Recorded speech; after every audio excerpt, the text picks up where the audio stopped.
dan saya berharap ada hal-hal baru yang Anda akan kemukakan di closing statement ini dan penegasan-penegasan yang sangat dibutuhkan bagi pemahaman publik atas apa yang Anda perjuangkan. Ya, silakan Pak Jeff. Terima kasih Pak Pastor Joshua bangsa Papua yang bisa memfasilitasi forum yang sangat demokratis bagi seluruh rakyat bangsa Papua. Pada malam ini kita mengingat kembali 60 tahun yang lalu, 1 Mei 1963 dan 1 Mei 2023. Kepada seluruh rakyat bangsa Papua yang kami hormati dan kami muliakan. Kami sangat menyadari bahwa 60 tahun perjuangan bangsa Papua telah mengorbankan nyawa, harta, benda, dan segala macam yang terbaik yang telah dipersembahkan atas nama hak asasi manusia, atas nama penentuan nasib sendiri untuk mempertahankan harkat, martabat, dan hak untuk merdeka dan hak untuk hidup yang Tuhan berikan kepada kami. Bukan Indonesia berikan kepada kami, bukan PBB berikan kepada kami, bukan siapapun di planet ini yang berikan kepada kami, tapi hak yang Tuhan berikan kepada kami untuk merdeka dan berdaulat tidak bisa dibatasi oleh siapapun di dalam planet ini. Amin. Itu adalah hak yang mutlak, hak yang hakiki, yang sejak lahir semua manusia, bukan hanya bangsa Papua saja, tetapi seluruh manusia di dunia ini punya hak untuk bebas dan merdeka.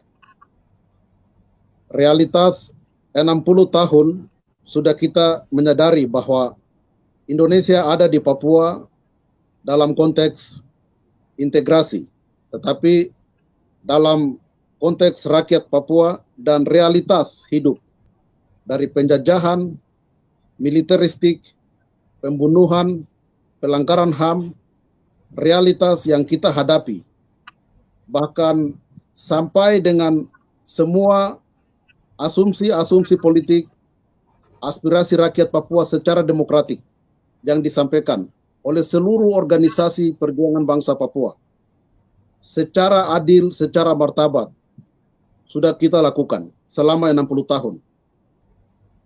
Contoh besar di mata kita dalam sejarah perjuangan bangsa Papua. Kongres 2000, tim 100 secara demokratik, secara manusiawi datang ke Jakarta meminta atas dasar kemanusiaan, menjunjung tinggi nilai-nilai kemanusiaan dan demokratik, supremasi hukum yang universal. Rakyat Papua datang dengan terhormat, tetapi yang dibalas oleh Jakarta adalah membunuh pemimpin bangsa Papua, menculik satu persatu dengan cara yang sulit diklarifikasi secara struktural dan kultural. Diracuni semua pemimpin-pemimpin itu yang pernah dengan kami di depan mata kami mengikuti mereka ketika mereka berbicara untuk kedaulatan bangsa kami, tetapi semua sudah habis.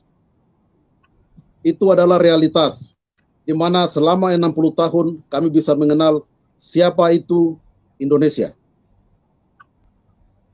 60 tahun yang sama dalam konteks sejarah di saat pelaksanaan PEPERA terjadi. Jangan lupa bahwa pernyataan daripada Ali Murtopo sebagai Dewan Musyawarah PEPERA yang menyukseskan PEPERA dengan tidak adil di atas tanah Papua. Ali Murtopo pernah mengatakan kepada orang-orang tua kami bahwa yang Indonesia perlu, yang negara perlu adalah kekayaan tanah Papua. Yang hitam ini mereka tidak perlu. Namanya manusia Papua mereka tidak perlu. Dan itu terbukti sampai detik ini. Kedua hukum yang menjadi alasan bagi Indonesia itu sudah disampaikan di malam ini oleh seorang utusan Tuhan dari Indonesia menyatakan bahwa hanya dua hukum yang saat ini mengganjal aspirasi rakyat Papua. Dan kedua hukum itu ketika kita melihat secara hukum, ada hukum-hukum lain dalam prosedur PBB yang dapat menghapuskan hukum yang dibangun oleh Indonesia. Karena dalam realitas yang dibangun oleh Indonesia dari satu hukum ke hukum yang lain, dari satu agreement ke agreement yang lain, bahkan resolusi itu dibangun atas dasar penipuan dan manipulasi.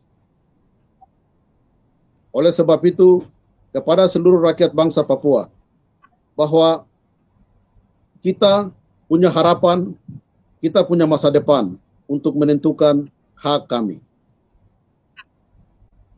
Organisasi Papua Merdeka melihat sebuah realitas bahwa dari 6 presiden yang ada atau 5 presiden yang ada, tidak ada satu presiden yang diakui di dalam negara Republik Indonesia.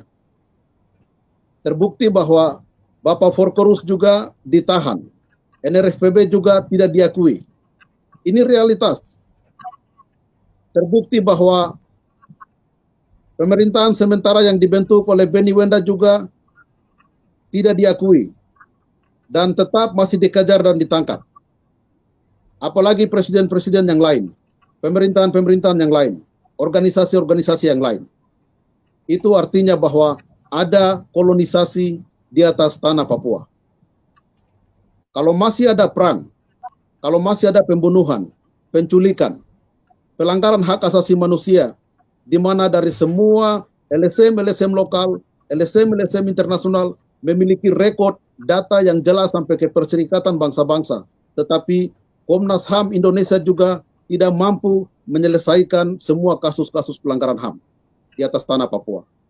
Ini adalah bukti daripada kolonisasi yang masih terus berjalan di atas tanah Papua. Seandainya hari ini utusan PBB ikut hadir yang difasilitasi oleh Pastor Joshua, kalau dia hadir malam ini, kami memiliki 7 pertanyaan strategi yang harus diberikan kepada PBB. Bagaimana PBB tidak bertanggung jawab dalam pelaksanaan administrasinya di Papua Barat dalam referensi sejarah. Mulai dari UNTEA, mulai dari New York Agreement, mulai dari kontrak karya Freeport. Tetapi sayang sekali utusan dari PBB tidak mampu hadir di malam ini, maka semua yang dipersiapkan oleh kami akan kami simpan. Tetapi kami tahu di mana lapangan itu akan kami bertempur. PBB bukan Tuhan. Indonesia bukan Tuhan. Belanda bukan Tuhan. Rakyat Papua punya hak yang diberikan oleh Tuhan untuk merdeka. Sama seperti bangsa Indonesia punya hak untuk merdeka. Belanda punya hak untuk merdeka. Dan semua bangsa-bangsa lain di muka bumi. 60 tahun. Kita kembali melihat sejarah kami bahwa Soekarno sendiri pernah mengakui bahwa Papua adalah negara. 19 Desember 1962, setelah New York, setelah resolusi 1514 dan pemerintah Belanda melahirkan embrio bangsa Papua dengan segala macam atribut negara Papua Barat yang lengkap. 1 Desember diresmikan dalam Dewan Igunia. 18 hari kemudian, Soekarno mengakui dalam maklumat trikoranya bahwa Soekarno mengatakan bahwa bubarkan negara. Kata bubarkan negara ini berarti bahwa jaminan hukum resolusi 1514 yang dibangun oleh Belanda terhadap rakyat Papua yang memfasilitasi untuk orang Papua merdeka dan berdaulat adalah sah karena itu lahir berdasarkan resolusi 1514 bukan agreement. Pernyataan Soekarno menyampaikan bahwa bubarkan negara. Kata boneka kami melihat bahwa itu ambisi di mana Indonesia menguasai tanah Papua yang dibuktikan pada 1 Mei 1963 yang kami sebut bahwa itu aneksasi. Kenapa kami katakan aneksasi? Kalau Indonesia masuk waktu itu di atas tanah Papua tanpa militer, Indonesia masuk dengan tangan kosong dan membuka sebuah forum di Papua Barat bahwa kamu mau ikut kami atau tidak, maka itu kami bisa katakan bahwa itu integrasi. Kami katakan aneksasi karena operasi militer sudah berjalan, operasi intelijen sudah berjalan, segala macam manipulasi sistem di PBB semua dilakukan, maka itu bangsa Papua mengatakan bahwa 1 Mei 1963 adalah aneksasi. Aneksasi adalah pencaplokan dengan cara militer dengan cara tidak manusiawi dilakukan oleh Indonesia terhadap bangsa Papua. Lepas dari semua konteks itu, satu hal yang kami ingin menyampaikan pada kesempatan yang berbahagia ini kepada pemerintah Indonesia. Dua akar masalah yang tidak pernah Anda jelaskan di PBB, yaitu kontrak karya Freeport. Anda sembunyikan di bawah karpet Anda.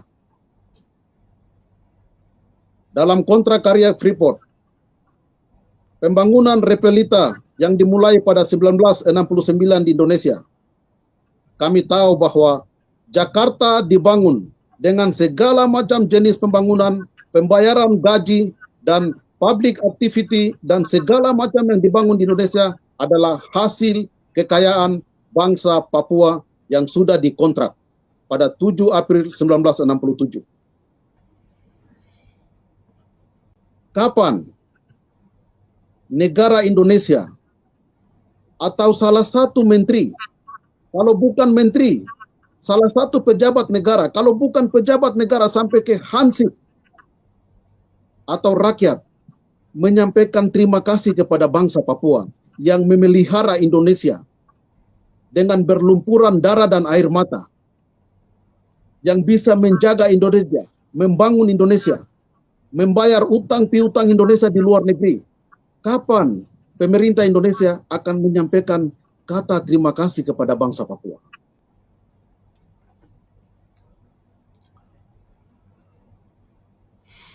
Itu adalah sebuah pernyataan kami, statement kami setelah 60 tahun kami merasakan penjajahan yang begitu sengit di dalam jiwa kami. Dan luka selama 60 tahun ini, kami memohon kepada pemerintah Indonesia harus mengakui kedaulatan bangsa Papua. Kepada Presiden Joko Widodo, kepada seluruh kabinet Indonesia Bersatu, tolong dengar pernyataan kami dari Organisasi Papua Merdeka dan Tentara Pembebasan Nasional Papua Barat. Secara simpel sudah disampaikan oleh Brigadir Jenderal Egyanus Kogoya setelah menyandra warga negara asing.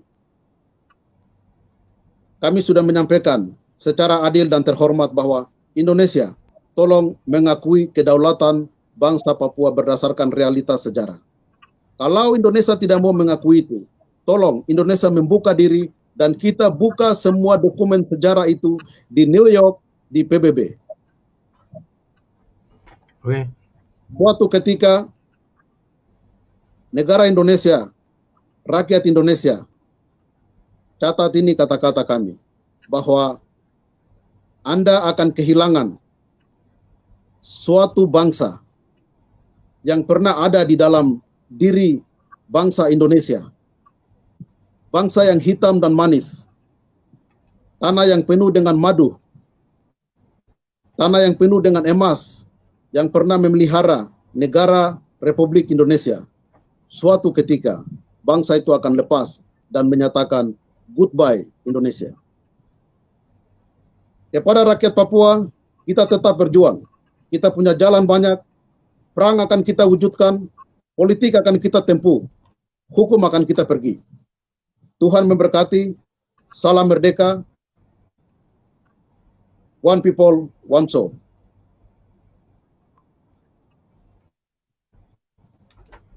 Tuhan memberkati Pak Jeffrey Bomanak, Ketua OPM yang telah menjadi salah satu pembicara yang tadinya ingin partner dengan wakil PBB untuk Indonesia, namun sayang berhalangan. Padahal Pak Jeffrey sudah tantang secara terbuka termasuk pihak pemerintah yang mau debat politik di dalam rangka memperingati 1 Mei yang keramat ini di Paradoks Papua. Mungkin next time bisa dilakukan itu Pak Jeffrey. Sekali lagi terima kasih untuk Pak Jeffrey. Bisa stay dengan saya, temanin saya mau closing statement dengan membacakan sebuah artikel dan menutup dengan lagu ciptaan saya untuk Papua dan untuk semua bangsa. Oke, saya bacakan statement ini. fakta dan kebenaran tentang sejarah Papua. Persoalan Papua adalah masalah berdimensi internasional, bukan persoalan internal Indonesia. Profesor Dr. Ikrar Nusabakti mengatakan bahwa sejak dulu hingga kini, persoalan Irian yang sekarang Papua bukan hanya persoalan antar Indonesia dan penduduk Papua, melainkan juga persoalan yang menyangkut dunia internasional. Otonomi, pemekaran, dan merdeka OPM itu adalah tuntutan yang bersifat internasional. Penguasa Indonesia tidak bisa melokalisir persoalan konflik antara Indonesia dan Papua Barat dengan alasan kedaulatan negara. Dan para penguasa selalu mengatakan kita waspada internasionalisasi persoalan Papua. Pernyataan-pernyataan para penguasa ini sangat menyesatkan dan proses pembodohan terhadap rakyat Indonesia mayoritas berpendidikan rendah. Sebagian besar atau mayoritas rakyat Indonesia menerima semua yang disampaikan para penguasa yang minim pengetahuan sejarah dan mungkin dengan sengaja mau kaburkan proses sejarah politik rakyat dan bangsa Papua Barat ke dalam wilayah Indonesia. Para penguasa Indonesia dari waktu ke waktu selama 62 tahun sejak 19 Desember 1961, Indonesia menunjukkan wajah kekerasan militer di Papua Barat dengan mengatakan NKRI harga mati. Sudah final, sudah disahkan di PBB dengan resolusi 2504 dan karena itu penduduk orang asli Papua POAP dilabelkan separatis, OPM, KKB, KST, teroris, monyet, gorila, kopi susu, tikus-tikus kecil, dan masih banyak pandangan rasis yang lainnya. Papua Barat hanya dipertahankan dengan pendekatan kekerasan militer dengan moncong senjata sampai saat ini. Seperti almarhum Pastor Franz Lesho menggambarkan wajah kekerasan militer itu sejak awal di Papua Barat sebagai berikut. Mereka menimbulkan kesan segerombolan perampok. Tentara yang telah diutus itu merupakan kelompok yang cukup mengerikan. Seolah-olah di Jakarta mereka begitu saja dipungut dari pinggir jalan. Mungkin benar-benar demikian. Dalam buku Markus Haluk dikatakan hal itu yang berjudul Gembala dan Guru bagi Papua. Pendekatan kekerasan militer tidak pernah berubah dan tidak menyelesaikan akar konflik Papua Barat. Dan kekerasan militer itu memperpanjang penderitaan di pihak penduduk orang asli Papua sampai sekarang ini. Karena militer adalah sumber dan penyebab kekerasan dan kejahatan kemanusiaan di Papua Barat. Dalam persoalan Papua Barat, ada beberapa sarjana Indonesia yang mempunyai hasil riset bahwa persoalan Papua Barat adalah persoalan yang berhubungan dengan masyarakat internasional. Karena itu, penyelesaian akar konflik Papua Barat perlu melibatkan pihak ketiga. Profesor Ikrar Nusabakti mengusulkan bahwa menggunakan pihak ketiga atau pihak asing sebagai mediator mungkin agak memakan waktu, namun dulu Indonesia pernah menggunakan pihak ketiga untuk menyelesaikan masalah Aceh. Ingat itu. Kita tahu dulu Indonesia pernah menggunakan pihak ketiga dalam penyelesaian masalah Aceh. Dan itu berhasil sangat baik. Sumber Kompas Siang di Kompas TV, Kamis 2 Maret 2023. Apa yang disampaikan Profesor Ikrar Nusabakti berdasarkan fakta proses politik Papua Barat di dalam wilayah Indonesia dengan beberapa perjanjian internasional.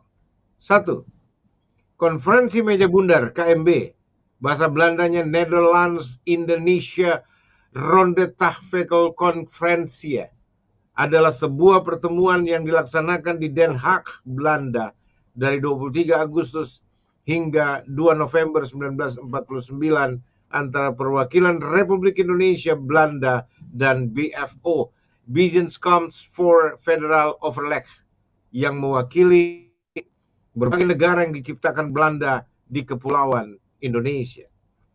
Isi dari KMB adalah sebagai berikut. Belanda mengakui Republik Indonesia Serikat sebagai negara yang merdeka dan berdaulat. Pengakuan kedaulatan dilakukan selambat-lambatnya tanggal 30 Desember 1949. Masalah Irian Barat akan diadakan perundingan lagi dalam waktu 1 tahun setelah pengakuan kedaulatan RIS. 2. Konferensi Asia Afrika KAA Bandung 18-25 April 1955. Ya. Dikatakan di situ dalam konferensi itu, saudara-saudara, dukungan negara-negara konferensi Asia Afrika dalam perjuangan Irian Barat membahas perjuangan Indonesia untuk membebaskan Irian Barat dari kolonialisme Belanda dengan dukungan dari negara-negara Asia Afrika, khususnya peserta KAA, dimulai sejak konferensi persiapan KAA hingga KAA berlangsung. Pada konferensi tersebut, mereka menyatakan dukungannya untuk membantu perjuangan Indonesia dalam soal Irian Barat. Dukungan yang diberikan tidak hanya berupa pernyataan-pernyataan atau komunike akhir konferensi, tetapi berlanjut dan diwujudkan sesuai KAA. Mereka mendukung Indonesia mengajukan masalah Irian Barat ke PBB, sehingga masalah tersebut menjadi agenda bahasan Majelis Umum tahun 1954 hingga 1957. Dengan demikian, masalah Irian Barat bukan hanya menjadi perhatian negara-negara Asia Afrika, tetapi juga dunia internasional, yang membuat Belanda mempertimbangkan segala tindakannya di wilayah tersebut. Sebab itu, ketika Belanda berusaha mempertahankan Irian Barat dengan memperkuat militernya di Irian Barat, mendapat boikot dan tekanan dari dunia internasional.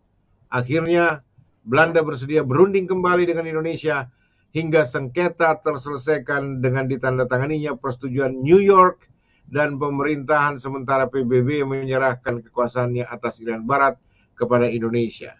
Ketiga, Perjanjian New York 15 Agustus 1962 yang melibatkan 3 negara, yaitu Amerika, Belanda, dan Indonesia. 4. Perjanjian Roma 30 September 1962 yang melibatkan Amerika, Belanda, dan Indonesia. 5. Pelaksanaan Pepera 1969 diawasi oleh PBB yang mewakili Sekjen PBB Dr. Fernando Ortiz Sanz, diplomat Bolivia, dan hasil Pepera 1969 dicatat, take note, bukan disahkan. Ini fakta-fakta sejarah proses politik yang melibatkan secara langsung masyarakat internasional dalam memasukkan Papua Barat ke dalam wilayah Indonesia. Persoalan ketidakadilan, kekerasan negara, rasisme, marginalisasi, pelanggaran berat HAM, pemusnahan etnis yang dihadapi penduduk orang asli Papua selama 62 tahun sejak 19 Desember 1961 adalah persoalan mendasar yang merendahkan martabat kemanusiaan dan ambruknya pondasi kesetaraan.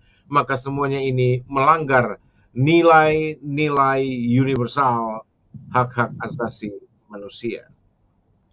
Jadi, kekerasan negara Papua adalah wajah krisis moral bangsa Indonesia, krisis kemanusiaan, krisis keadilan, krisis nilai kebenaran dan tragedi kemanusiaan terlama yang berjalan telanjang sejak tahun 19 Desember 1961 sampai sekarang ini.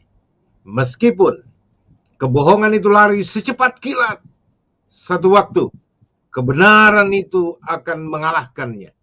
Ini pepatah Belanda yang kerap diucapkan almarhum Profesor Dr.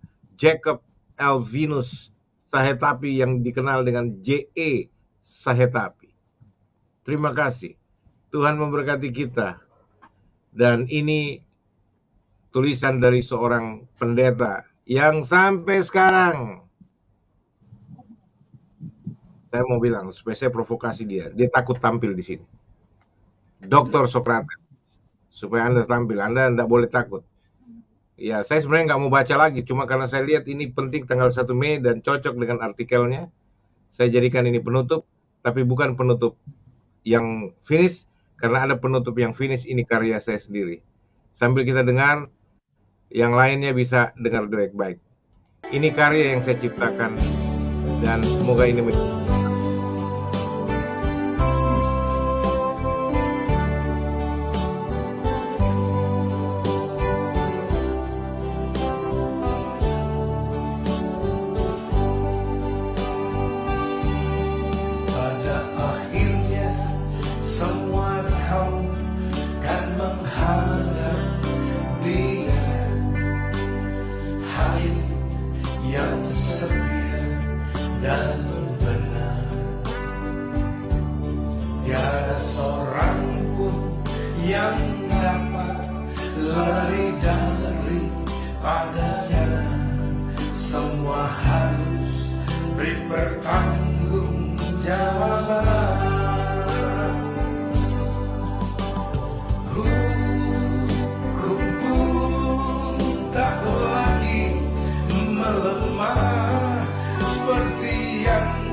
ya, dari saya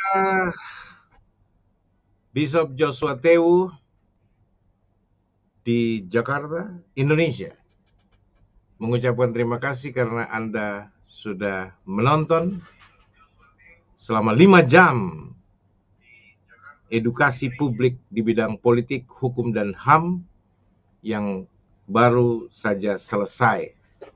Dan sekali lagi semua pembicara yang kami undang secara spesial, terima kasih untuk kontribusinya. Dan kalau ada hal-hal yang kurang berkenan, kiranya kita bisa maklum bersama. Dan akhirnya saya ingin sampaikan salam cinta saya kepada semua. Tuhan memberkati kita semua. Shalom, shalom, shalom.